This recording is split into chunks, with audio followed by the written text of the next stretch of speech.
ये दुनिया कई रहस्यों से भरी हुई है। इनमें से कुछ रहस्यों पर से पर्दा उठ जाता है, वहीं कुछ रहस्य ऐसे होते हैं जिन पर से पर्दा उठाना नामुमकिन होता है।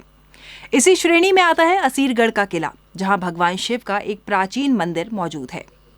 जिस रहस्य की हम बात कर रहे हैं वह महाभारत काल से अब तक रहस्य ही बना हुआ है। दरअसल ये रहस्य महाभारत काल के पात्र अश्वत्थामा से जुड़ा हुआ है। ऐसा कहा जाता है कि अश्वत्थामा आज भी जिंदा है और वह अपने माथे के घाव को लेकर आज भी जगह जगह भटक रहे हैं।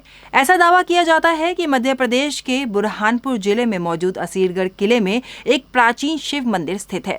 इसी शिव मंदिर में अश्वत्थामा रोज ब्रह्म मुहूर्त में आकर भगवान शिव की पूजा अर्चना करते हैं और उन पर जल चढ़ाते हैं। स्थानीय लोगों के मुताबिक अश्वत्थामा सबसे पहले आकर मंदिर में मौजूद शिवलिंग पर जल, फूल और गुलाल चढ़ाते हैं। और हैरानी की बात तो ये है कि इन्हें मंदिर में आते और जाते आज तक किसी ने भी नहीं देखा है और ना ही किसी ने किसी अन्य व्यक्ति को मंदिर में प्रवेश करते देखा है और ना ही बाहर जाते हुए। लेकिन बावजूद इसके जब रोज सुबह मंदिर का द्वार खोला जाता है तो शिवलिंग पर फूल, गुलाल और जल पहले से ही चढ़ा दिखाई देता है। इस पर कई बार शोध किया गया, यहाँ तक कि कई लोग और न्यूज़ चैनल वालों ने भी इस जगह पर पूरी रात गुजारी, लेकिन उन्हें भी ना ही मंदिर में प्रवेश करते हुए कोई दिखाई दिया और ना ही मंदिर से बाहर आते हुए। लेकिन जब सुबह के समय में मंदिर के द्वार को खोला गया तो ये पाया गया कि मंदिर में किसी ने पहले से ही पूजा की हुई है, जिसे देख हर कोई हैरान था। कई बार शोध किए जाने के बाद भी आज तक कोई भी इस रहस्य पर से पर्दा नहीं उठा पाया है कि आखिर कौन इस मंदिर में आकर पूजा करके चला जाता है और किसी को भी इसकी भनक तक नहीं लग पाती। हालांकि स्थानीय लोगों की माने तो ये पूजा अश्वत्थामा ही करता है, जिसे देखने का दावा कई गांव वालों द्वारा किया गया है। जो भी व्यक्ति अश्वत्थामा को देखने का दावा करते हैं उनका कहना है कि अश्वत्थामा के माथे पर से हमेशा खून बहता रहता है और शरीर में कई कीड़े चलते रहते हैं। दरअसल महाभारत काल में अश्वत्थामा को भगवान श्री कृष्ण ने एक श्राप दिया था, जिसके कारण अश्वत्थामा आज भी जंगलों में भटक रहा है। ये श्राप देने के पीछे का कारण था अश्वत्थामा द्वारा एक अजन्मे बच्चे की हत्या करना।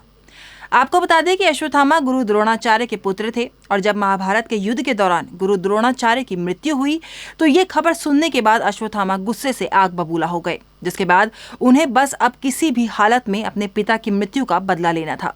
गुरु द्रोणाचार्य की मौत का बदला लेने के लिए अश्वत्थामा ने रात का सहारा लिया और उसने रात होते ही द्रौपदी के 5 पुत्रों को मौत के घाट उतार दिया। इस खबर को सुनने के बाद अर्जुन अपना आपा खो बैठे और वो अश्वत्थामा को मारने के लिए उसका पीछा करने लगे। अब अपने आप को खतरे में देख अश्वत्थामा ब्रह्मास्त्र चला देते हैं और ये ब्रह्मास्त्र सीधे जाकर अभिमन्यु की पत्नी के गर्भ में जाकर लगता है और अजन्मे अभिमन्यु पुत्र परीक्षित की मृत्यु हो जाती है।